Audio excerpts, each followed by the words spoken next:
This video is an excerpt from our weekly podcast. Go and watch the full podcast, check the link in the description of this video, or support us on Patreon at patreon.com/prettygoodgaming. It's either Resident Evil Village or Resident Evil 8. I generally use both terms because it's such a clumsy title, because it spells it with the Roman numeral, but with the I and the two L's and the V. It looks awful. So, Resident Evil Village. The reviews came out, I think, yesterday at the time of recording, so that was Wednesday. Today is Thursday, and it will be out tomorrow, which is Friday, and by the time you're watching this, all of that is long in the past. So it continues the first-person perspective from Resident Evil 7 and has the same main character, so it is still different to classic Resident Evil, but this one is meant to have brought in a few more classical elements and still kept the Resident Evil 7 kind of vibe, but still trying to be its own thing. At least that's the goal, and then we'll get to the review, see if that was a success. I've tried to avoid spoilers and stuff for this as much as possible, and I do intend to get it. I plan to, ahead of reviews, and now the reviews are out, I probably still will get it. The starting point is your daughter gets kidnapped, and you track her down to this mysterious village in the middle of Europe, and it's basically Transylvania. It really leans into traditional horror tropes as opposed to classic, Resident Evil zombie stuff. There's the infamous big vampire lady, who I'm not sure anyone really knows quite how to pronounce her name. Lady, I believe it's Dimitrescu. You don't say the U on the end. So yeah, it's Resident Evil,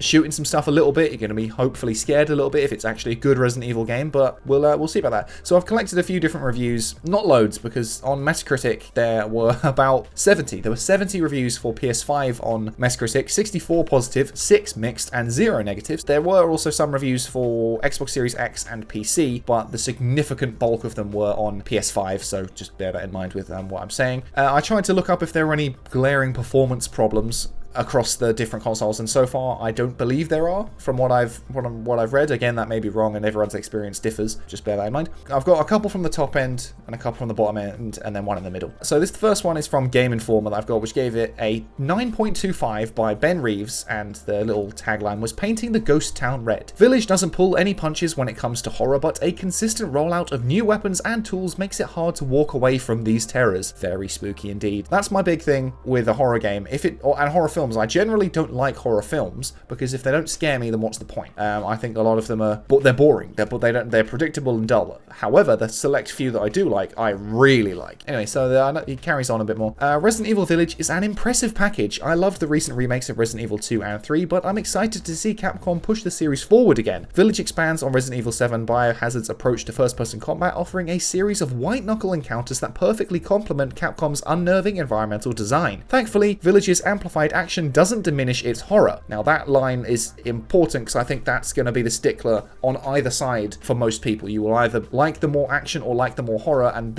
each game has a slightly different balance of that, and that will then determine your opinion, and people vary wildly across that. If anything, Village maintains a sense of dread that few games can match. If you have the intestinal fortitude for intense horror, playing Resident Evil Village is a great way to check your pulse. So it's going to be nasty, it's going to be gory. Ben Reeves thinks it's quite scary. I highlight that because that seems to be one of the, not necessarily criticisms, but people who are critical of it criticize the lack of scares, but people who like it still thought it was scary, so I guess there's a bit of a variability there. The next one is from Digital Trends, and forgive me if I mispronounce this name, Giovanni Colatonio?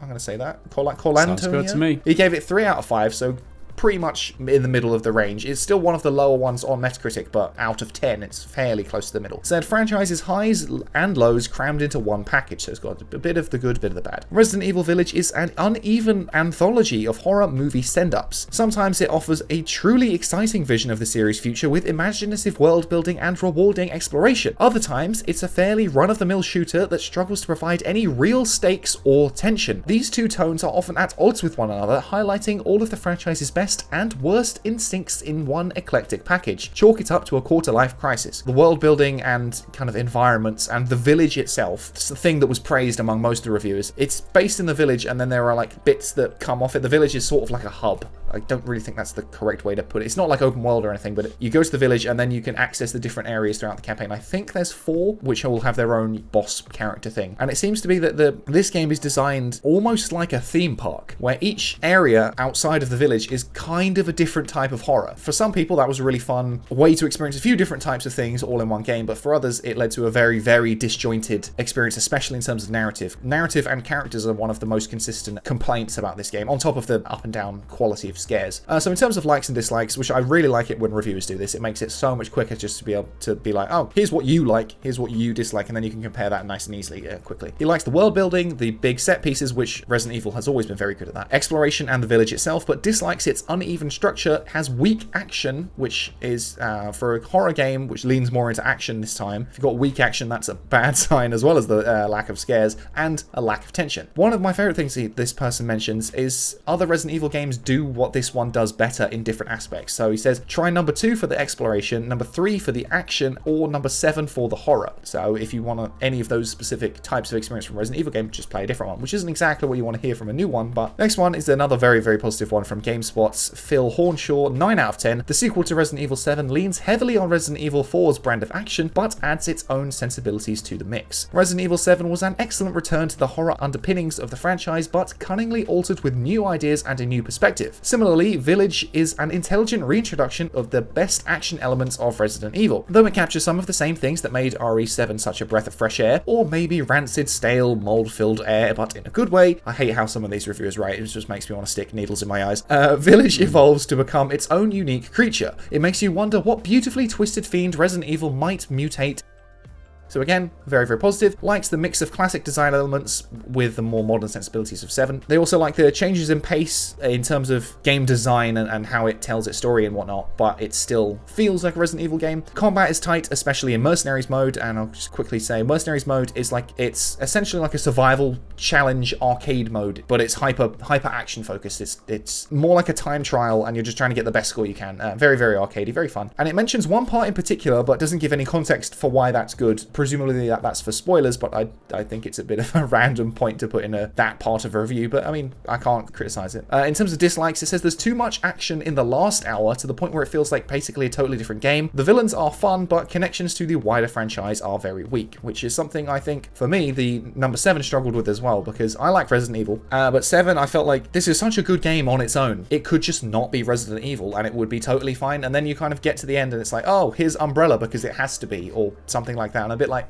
I kind of would have preferred it if you were just your own thing. So the next one is another more negative one, but again, it's not, it's not like a 0 or anything. It's from Games Radar's Leon Hurley, who gave it 3.5 out of 5, and said the excellence in some parts only highlights the more ordinary moments. And for most of the others, I've picked their conclusion paragraph to read out. But this one, I think what sums it up best is actually his opening paragraph, which basically says that throughout their playtime, it could have been a 7, it could have been an 8, it could have been a 6, it could have even been a 10, but it's so up and down at different points, which is, I think it'd be better if it was just a solid 6 throughout than an up and down 6, because then you have no idea what's going on. Alright, so I feel like I want to give Resident Evil Village a running commentary of scores, such as the range and the variety of its sections. 8, 9, Jesus maybe a 10, 8, 7, 6. There's so much going on, but it chops and changes from beat to beat in such a way that you can almost see the line between sections. Most notably, it feels like there's a real difference between the first and second half. The opening is strong, clever, and fun, full of atmosphere and intrigue as you explore, and features a part that's probably one of the best standalone horror levels of the year, while the latter half veers into okay territory with some combat slogs, a boss fight that's a bit of a stretch even by Resident Evil standards, and while it's still good, lacks the same spark and craft as the beginning. What I like about this one is that's a big problem I have with a lot of Resident Evil games, is I don't know if it's by like a conscious choice, but everyone seems to shift more actiony towards the end, and I guess they run out of steam on how to keep the scares going or how to keep tension, because making horror games is probably one of the hardest genres to make in terms of tone. Tough line to walk, but this review in particular is one where I went, oh, I don't know. I'll still probably get the game, but this one I was a bit like, I can see myself disliking that part about it. In terms of likes, again, it says it starts well, has some good characters, and one exceptional horror moment. Reading that in and of itself, it sounds like, wow, in the whole game, there's one really good fucking horror moment. But I guess the point they're trying to make when you read the whole review is that there is one really, really, really, really, really good moment, and the rest of it's just good across the board. In terms of dislikes, he says it's inconsistent, it doesn't end strong, and there's some really daft stuff. Resident Evil is full of daft stuff anyway, so if it's daft by Resident Evil standards, it must be really, really weird. Then my last traditional review, let's say, is from IGN's Tristan, I'm going to say Ogilvy. Yeah. 8 out of 10, so still pretty damn good, and called it a European slaycation. Roaming the streets of Resident Evil Village is like visiting a disturbing and deadly Disneyland, where every attraction is a house of horrors. I got just as big a thrill out of reveling in its frenzied violence as I did retracing my steps through the gradually revealed recesses of its sizable village setting to uncover the darkest story secrets of its monstrous main cast. Boss fights are a bit of a letdown, but the variety of enemies throughout keep things tense, especially in hardcore mode. The fact that it's very much a throwback to the fast-paced action of Resident Evil 4 also means it largely takes a step back from the slow burn scares of Resident Evil 7's excellent opening hours, which may well disappoint those who prefer more psychological dread to blowing off heads. But if you have an itch for action-heavy survival horror, then Resident Evil Village will scratch it like a fistful of oh no, here's her name again. Like a fistful of Lady Dimitrescu's freakish fingernails, because she's got big old claws and she'll scratch that itch, and I'm sure many of you watching really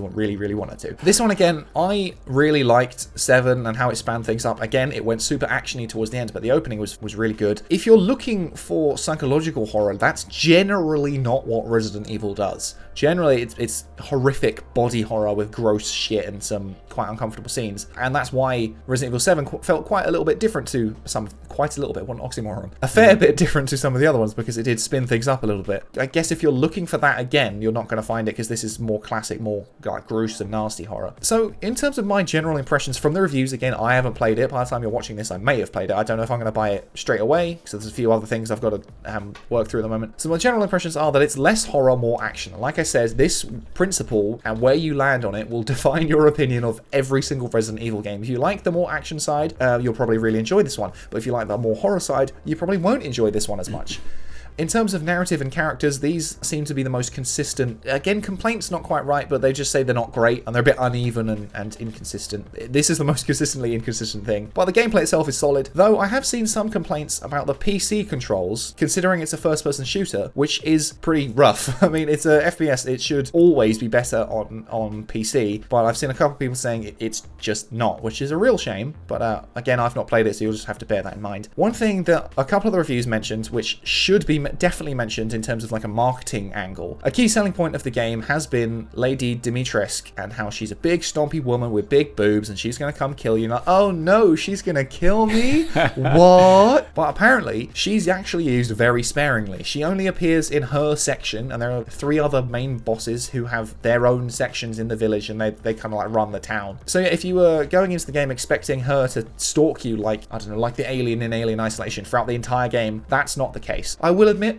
that is a bit disappointing. I wanted to be stalked by a 9-foot woman with her long fingernails, but alas, we can't have everything. Now the final review, I kind of want to, just a passing mention really, rather than like a direct quotes or anything, is a Skill Up's review. His, I think, was really interesting, and some of his reviews I don't agree with, some of them I do, but this point I really liked. He didn't like the game. It wasn't for him, and he acknowledged that, but he still recommended it as someone who can see how other people would really like that, and that's how I always try to do my reviews. I don't always succeed, I'm sure. I think I said about Assassin's Creed Valhalla, on balance I still like that game. It's full of bullshit, but on balance I still like it. And I think I said I could see this being someone's game of the year. Like, it's not mine, but there's a lot that I can see other people really latching onto in terms of like the amount of content. And a similar thing here with Resident Evil. He said he really likes 7. I just thought there was a really nice way of articulating his point, because I don't believe reviews should be entirely objective. They should be, you should acknowledge that you are in a unique position compared to every other reviewer, and that will play a role in your review process. So yeah, that's just kind of a collection of the reviews. It is out tomorrow, which is the 7th of May, which will be that time by the time you end up watching this. I definitely think I will get it at some point, but honestly, one of my major hesitations, I suppose, in buying it isn't anything to do with the game itself or the reviews. It's because I want to play it with my mates. One of my favorite experiences at uni was playing through Resident Evil 7. We downloaded the demo. A couple of the guys, they had no idea what Resident Evil was beyond, it was a bit zombies or whatever, so we downloaded the demo, which is arguably the scariest part of the whole game when you're stuck in the house. And we played through that and it was amazing, and immediately we were like, right, we're buying the